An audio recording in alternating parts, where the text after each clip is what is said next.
The Lord's protection and blessing is with us, dear heart dwellers, on this channel and on our websites. He is totally protecting us from some of the sharp arrows the enemy has been launching into our backs. And I just want to mention very quickly, because he has a message that has to do with the rapture that I need to get out to you towards the end of this teaching.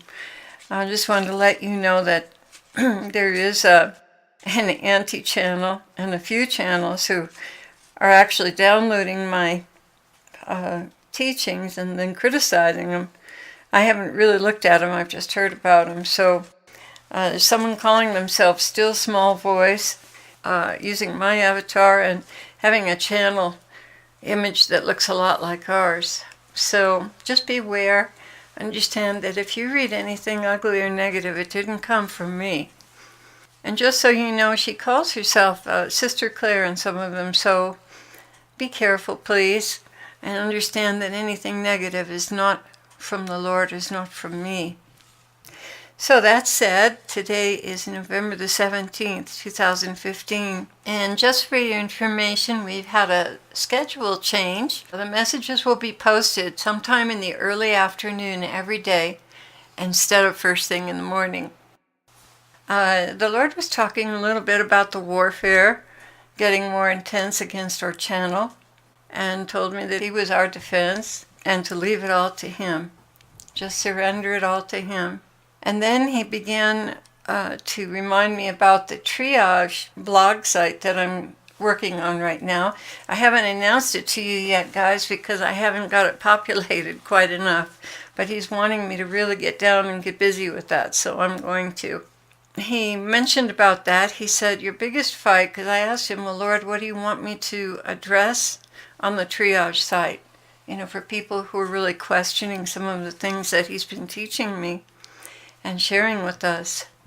And he said, your biggest fight is intimacy. If they can't deny it, they'll try to twist it. Therefore, you must approach it in two ways, scripturally and experientially. Much of the problem is fundamental ignorance as to how close is close with me. It reaches deep down into the soul. Close is all enveloping, like a rose blooming from the inside. The seed is given at conversion and even baptism, and through the years, as the love for me is guarded and nourished, it blossoms into an all-consuming fragrant garden of pure, heavenly love. Something few experience on this earth, without passion and sex entering in. He continues, I do not wish for anyone to be excluded from this relationship of pure intimacy with me. Understand that I know you, my sons and daughters. I see what no one else sees. I understand the makeup of your body, your hormones, and what your flesh fights against your spirit with. There is nothing to be ashamed of when you are with me. I already know and understand well the challenges you undergo day after day. You will find that even when sexuality assaults you in my presence, I totally ignore it while you put it in its place. There's a fierce demon of lust assigned to the spiritually minded. This demon is fierce and bent on bringing all of you down into utter disgrace. But I see your heart. I see your intention. I see your struggles and the means used to attack you from outside of yourself.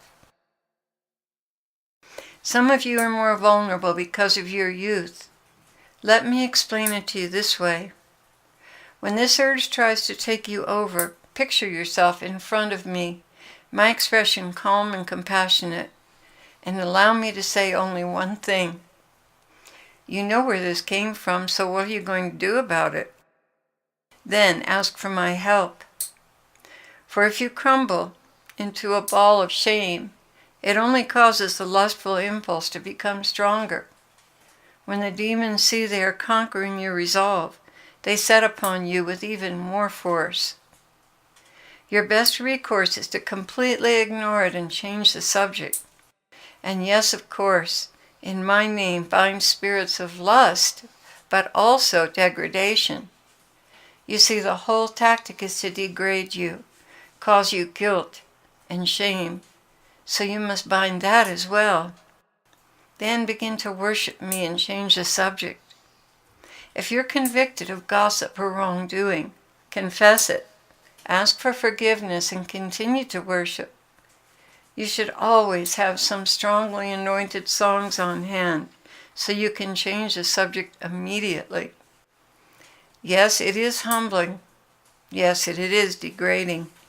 But if the thought did not originate with you and you refuse to entertain it, you're innocent and without guilt. Please, can we put that to rest now?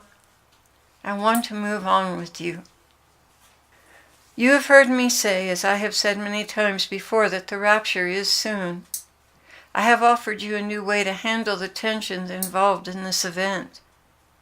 Knowing it is soon and planning your lives, pursuing your God-given course, can be managed without all this mystery and stress. Very simply, live your lives in obedience from moment to moment. If you know you are to go to school, continue to go. But remember, the shofar may sound at any moment. If you're getting married and having children, continue on, obeying me, following my plan for your life. Refuse, utterly refuse to get entangled in such specious arguments as, what if he comes tomorrow? What if he comes next week? What if he comes next year or in 30 years?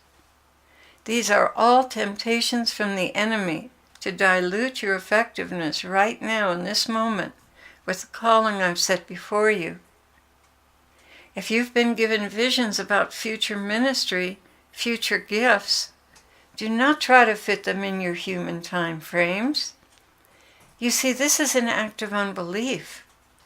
When I tell you that I'm going to do such and such in your life, I tell you so you may understand where I am ultimately taking you.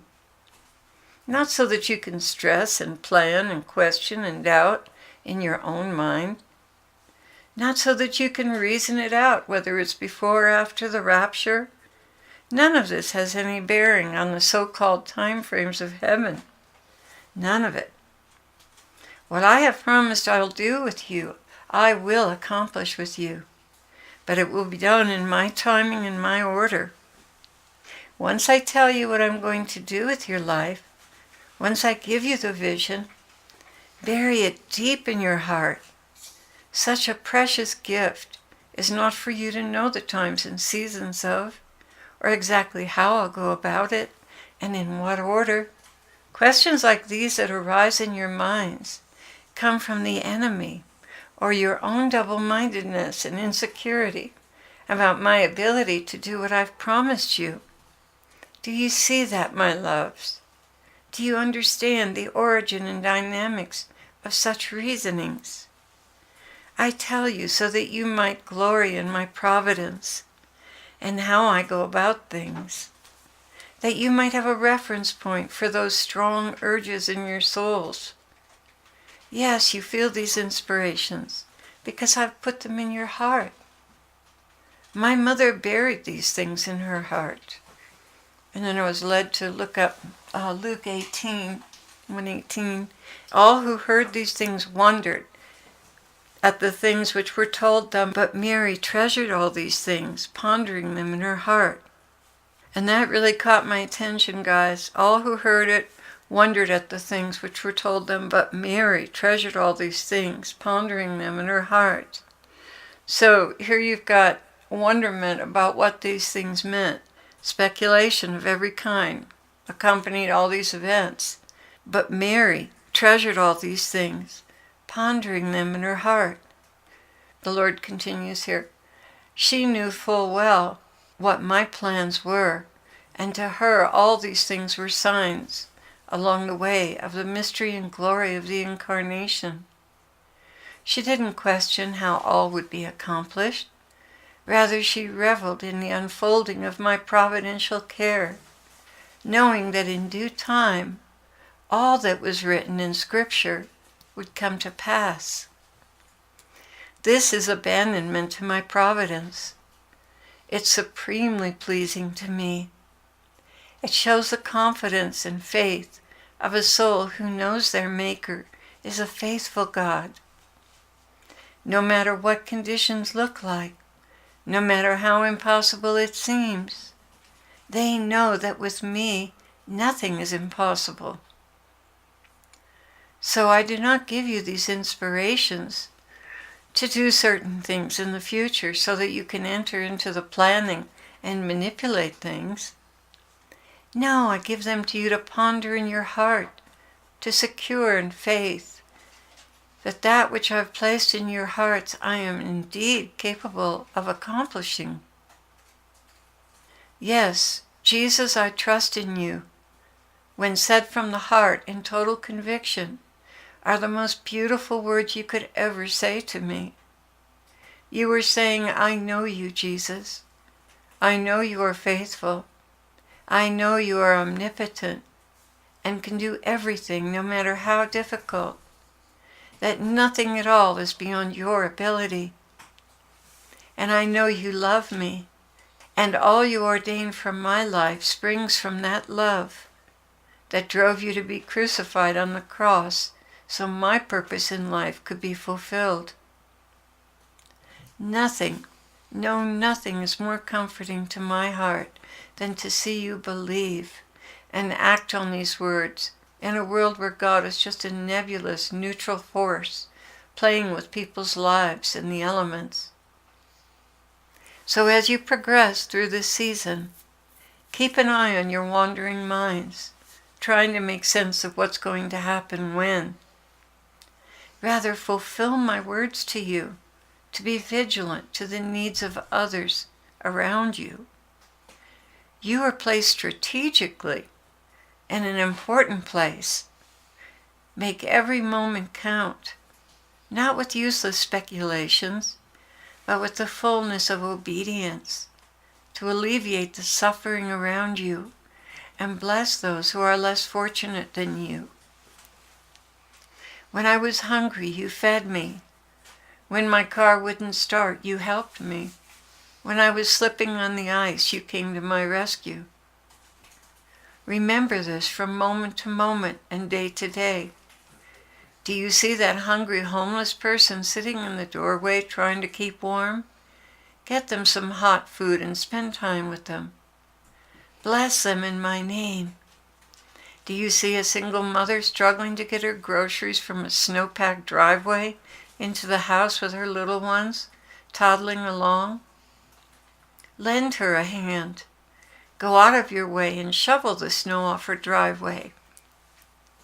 Do you see someone fruitlessly trying to start their car to go to work? Go lend a hand. Do they need a battery? Do you have the cash? Go buy them a new battery for their car. Do you see your neighbor stuck in the driveway? Go spread salt beneath their tires and give them a push. This is what I mean.